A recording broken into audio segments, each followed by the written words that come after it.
Carl. Hello, Michael. How are you? I'm doing well. How are you? I'm shocked today. I was totally expecting a different colored shirt. You didn't think it was going to be blue? No, I thought it was good. I was like, this surely there will be a day, and today will be the day. But okay, it's fine. It's fine. You're just really not a fan of this whole pattern thing. Like the first 12 years in a row wasn't a hint that like No, the 13th year might not change. You know what's hilarious is I somehow got tricked into having a conversation. I won't even tell you the whole story, but I somehow got tricked into having a conversation with a stylist, a style coach. And I was like, and I don't ask me, but he was like, well, what brings us to the conversation today? And I told him, I was like, look, I want to open my closet and I want to see 12 of the same thing. Like, I just have to figure out what it is, because I've wanted that for like 20 years. I can tell you, it really is very freeing. It is freeing of the mind. It really is. Yeah, I'm sure. So anyway, I'm glad to see that it's still there. It makes me feel, with all the change in the world, it's so good to know that I can count on trash day being on Tuesday, always Tuesday, and Michael wearing his blue shirt. Absolutely. And do we still need to solve for you? Do we need to crowdsource from the listeners? Like, what should your 12 shirts be? No. I think my stylist is taking care of that. All right. Well, if you want to add your 2 cents, like at Behavior Gap on Twitter, put it in the comments below. Like we'll take your feedback. Yeah, memes. I'd love to see like little memes, pictures, any like screenshots of your favorite shirt with my head photoshopped in, whatever you need. That'd be great. All right. Oh, I get a bad feeling now we're going to get like Carl's head on blue shirts is what's coming now. Yeah, exactly. Perfect. It'll match your couch. So that's good. Exactly. Yep. So what are we talking about? So what are we talking about today? I think actually apropos to sort of this theme of the habits we engage in on a daily basis, even down to consistent clothing attire. Nice. That was well done. That was well. Thank you. Yeah, we got this question following on last episode, talking about like finding the time to engage in good habits and daily habits, or in the things that you're trying to do and change. We got sort of this follow-up question from an advisor that said, so if I'm in an advisor role now, if I'm in a service advisor role, so I'm a support advisor, I manage some clients, I didn't necessarily bring them in, my firm got them or brought them or gave them to me or handed them off to me. That's usually how we end out in service advisor roles. But I want to move into the lead chair, where I take the lead, I manage the relationship as a lead, I get the clients as a lead. How do I get there? Like, what habits or things should I be doing now as a service advisor if my goal in the medium or long term is to be a lead advisor? And to me, like, this is a really interesting question, because if you dial the clock back, well, I don't know, not that long, 10, 20 years ago, I mean, frankly, to when you and I started, right, this question would be absurd. And I don't mean that to be negative to the person, but like, there was only one way you started as an advisor: a phone and a phone book. And if you couldn't be a lead advisor enough to cold call and get your way to business, you weren't an advisor. So like, you didn't learn this later. Right. You did it to survive, or you weren't here later. Right. To me, it's really only this phenomenon over the past 10 years or so that there's been so much growth in advisory firms, particularly sort of AUM model and recurring revenue model, where firms can grow to the point where you can say, I got all these clients to pay this ongoing revenue, and I don't need someone to go out and get more clients. I need someone to be awesome for these clients. And so we'll hire a service advisor, say, be an awesome financial planner for these clients. I'll pay you a solid salary and benefits. And for a lot of people, that's a great living and a great opportunity and a wonderful way to include people in the business who aren't necessarily business development oriented. But if you want to move up a level from there, in almost any firm that does this, the next step up is about leading client relationships and leading business development. And so we now, it used to be like you survived if you could sell, and then you learned to be an advisor. Now we bring people in and you learn to be an advisor. And if you do that well, you can have the opportunity to move up someday to do business development as a lead. And so to me, this is a really cool question of, now that we've turned the advisor progression upside down, how do you progress if you start out in a support role, in a service role, and you want to move into the lead advisor chair? Like, what do you have to learn? What do you do? And I love how this person frames the question. Like, what habits would you instill now to get there in the long run? Yeah, that is a cool question. And first of all, I think, thank heavens that this is a good question. This isn't an absurd question. You know what I mean? Thank heavens that things don't work like they did 10 or 15.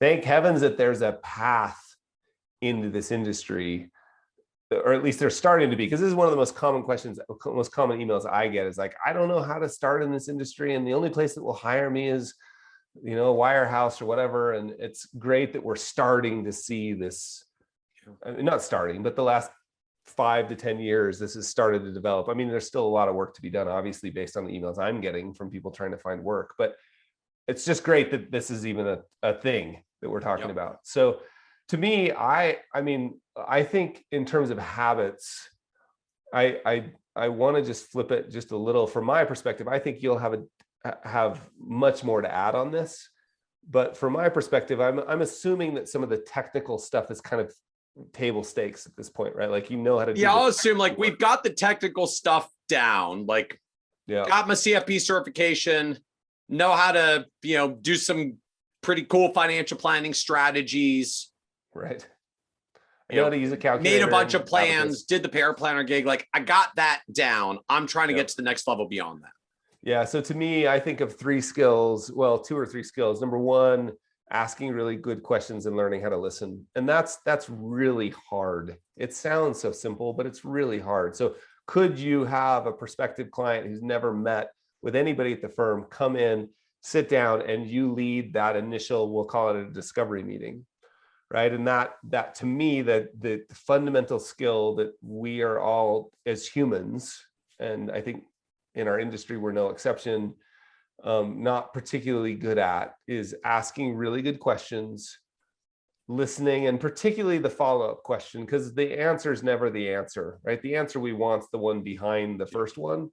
And so learning to do that, I think of that as the golf swing. Assuming all the technical stuff is taken care of, I think of this as the golf swing of our business. It's the thing I would practice. It's the thing I would get videotaped. It's the thing I would, break down with a colleague. Did you see that there, John, where you looked away? Did you realize that you're nodding obnoxiously the whole time they talk? Whatever. Like the stuff you will learn by practicing that will blow. If you've ever had your golf swing videotaped, you know what I'm talking about. You're like, there's no way that's me. So that's asking really good questions and learning to listen, and even developing a set and a rhythm and a cadence of your own for those meetings, like understanding what it means to hold a first meeting would be one skill.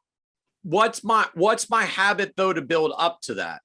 So I think for a lot of advisors, like I don't get to lead that meeting. I'm not a lead advisor. You practice, right? So I would find people in the office that would allow you to practice. I know this sounds corny, but it's the only way. Like, how are you going to get good at that if you don't practice? And then, and the only way to practice is to practice. Yeah. The only way to practice is to practice. And so first just think through, like, we did this in some of the workshops we hold. We literally have people script out the first 10 minutes, like literally sit down, speak it, take the audio that you record the audio and literally type it out, like pretend like it's a play. I know that's hard work and it's not fun and it's not glamorous, but neither is getting your golf swing videotaped. So that's one. And then the next thing that comes to my mind is, from a business development perspective, is I would start as soon as I possibly could at understanding a unique population's problem, finding a problem you'd really love to solve, finding a problem you're interested in solving, and then identifying a population that has that problem. Some people call that, what do we call it here in America? A niche. Niche. Like a witch. Oh, in the UK. Because niches rhyme with riches. That's how you remember it. That's not how they say it in the UK. What they say in the UK is, Carl, here's how you remember it. Niche, witch, niche, quiche. So the point is quiches are better than witches? Is that where we're supposed to go? Let's not go there. So all I'm saying is I would start as soon as possible thinking, and my version of the way to think about a niche is to think about a group of people who have a specific problem that you're interested in solving. So the sooner you can understand that problem, how do you do that? Start having conversations with people. Tell me about it. Like if you know somebody who's a dentist, ask them, what are the biggest mistakes you see people make? What are the things that you wish they would have taught you in dental school? Come up with a list of questions.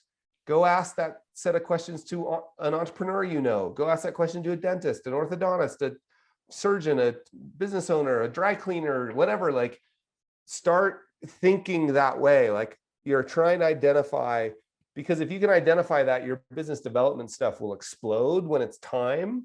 And it's easy to you. I would imagine if I was the senior partner at a firm and somebody came to me and said, hey, I've done these 7 interviews and this is the thing I've learned. And I think it could be really valuable if we start talking about this in public, how could we find a format for me to do that? I'd be pretty stoked if some young planner said that to me, right? So those are the 2 things. Ask really good questions, practice listening and asking good questions. In other words, first meeting. And number 2, start thinking about what's the population you'd really like to serve. And I like thinking of that as find a problem you're really interested in solving. Where do you go with that question? So where would I go with this? I love the framing that, the only way to practice is to practice.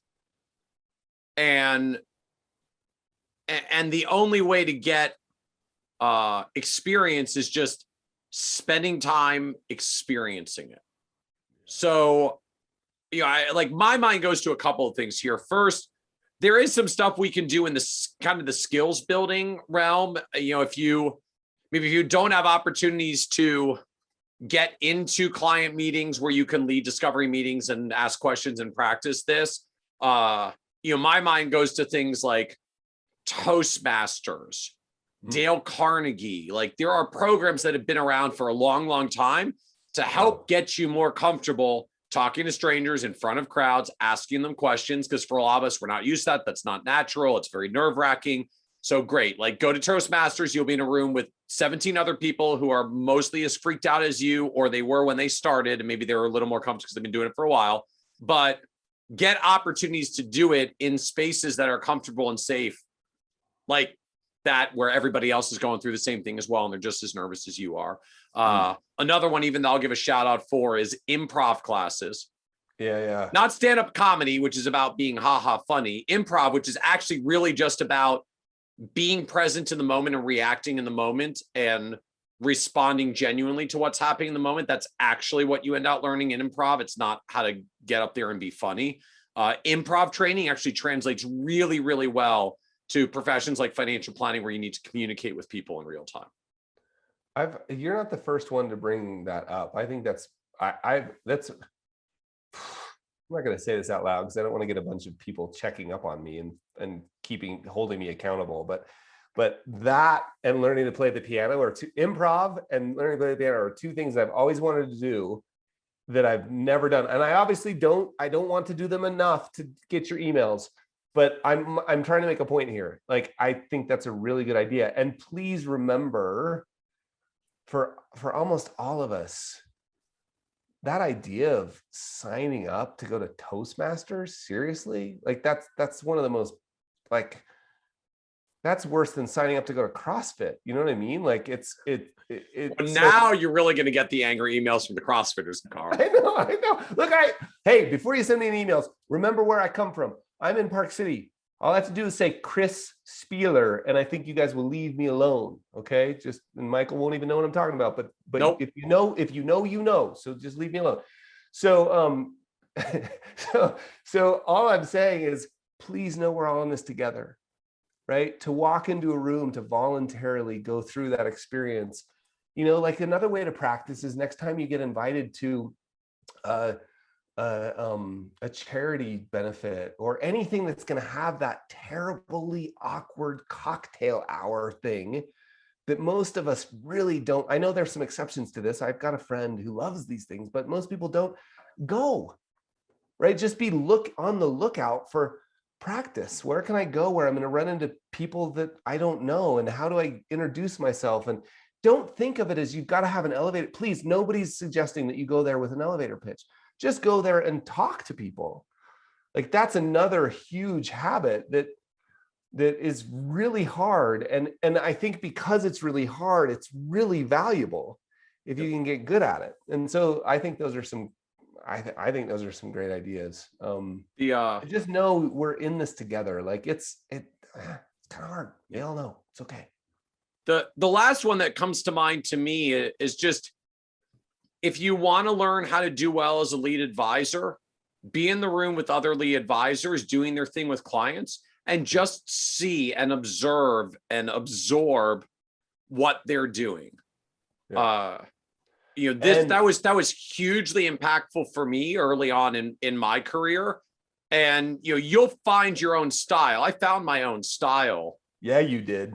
Yeah, I did. But my style, I mean, frankly, my style is like a mishmashing together of lots of different advisors I got to sit alongside in the early years of my career, and was like, okay, I like how John did that part of a meeting, but I really liked how Tommy did that lead into a meeting. And then I kind of did some of that on my own, and I made it into my own over time. And I found like, yeah, I totally didn't like what John did with that other thing. So I made my own thing for that part of the meeting. But, like most of us put this weird pressure on ourselves, or at least, well, I'll own it. Like I put this weird pressure on myself. Like I have to figure out how to do all this stuff, and I've never done it before. And I don't know what I'm doing. So this is really hard to figure out how to do. And it's really scary to do it with a client without a net. So then I'd like freak myself out and talk myself out of it. And so getting to sit in the room with other advisors who have done this for a long time and are really experienced and are really comfortable and do it really effectively, just sitting in a ton of those meetings, you will absorb so much. And it's actually better if you go to the meeting and don't plan to talk, because if you have to talk, you're going to be spending most of the time thinking about what you're going to say when they call on you to talk, instead of actually listening and paying attention to the meeting. When you don't have to talk, yep, you can actually just sit there and listen and absorb, and you learn more from it. Yeah, a couple of things that I think are really cool there. One, just a couple of comments. One is this also is like upward mobility double whammy, right? Like if you go to that meeting and afterwards you say, hey, Susan, the lead advisor's name is Susan. If you say, hey, Susan, can I just ask you a couple of questions? And you ask thoughtful questions. Hey, you did this thing. Tell me, can you just tell me more about that? Or why? Or I noticed you asked this question. If you look, you're doing that because you want to learn, but you may as well have a byproduct. Like again, upward mobility, double whammy bonus points is Susan is the lead advisor, partner at the firm. And you're asking those kind of thought, like you paid that much attention. Susan thinks very, very highly of you after you do that. And then the next thing I would say is, if you're Susan, just a couple thoughts real quick.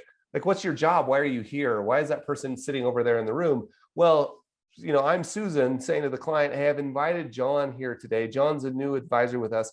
And John's focus today is to make sure he takes really good notes so that you and I can have a great conversation. I don't have to be worried about like that's one way to explain the fact that John's in the room, right? And then the last thing I'll just mention, because I think so highly of Dan Solin and his work, Solin, if you haven't run into it, he wrote a book called The Greatest or The Smartest, or his book's The Greatest or The Smartest? Smartest. The smartest sales book you'll ever read or something, the smartest sales. And it's great. And what's so great about it is Dan is the furthest thing from a salesperson. And he went and did all this research. Like he was like, what does the research say about sales? And one of the things to be aware of is that second person in the room, right? Like just how you talk. The fact that they're there does place an impediment in terms of the conversation. And so explaining their presence there will be helpful, right? So I love that. I love the practicing. Two ideas of like going to senior partners in a firm and saying, hey, I've been thinking about this niche. I think it could be helpful. And also going to a senior partner. By the way, I'm not saying provide them feedback on their meeting. Please don't don't misunderstand me, Yes, because that might not, ask that them might not be a questions. good Don't idea. criticize their process. No, That not at usually all. doesn't get, even if you're right, it usually doesn't get you No, invited no, it's back. a bad idea. Just generally a bad idea. I would just be like, I noticed you did this cool thing. Could you help me understand why? Because remember, the goal is you're trying to get better. Yep. This asking them is just a upward mobility bonus point, right? So yeah, anyway, I think that would be really, I know that if somebody did that to me, actually people do this to me all the time. They say, Carl, you're talking about this thing. Did you know it had a name? Here's another way. Could you tell me more about it? And when somebody cares enough to ask me about my stuff, yeah, it's like they're my favorite person in the world. And I know why, because my brain releases oxytocin, and oxytocin is generated for me to like the person that's asking me the question. So and that's from Dan Sullivan's book too. So we know why it's happening, but it's a powerful tool.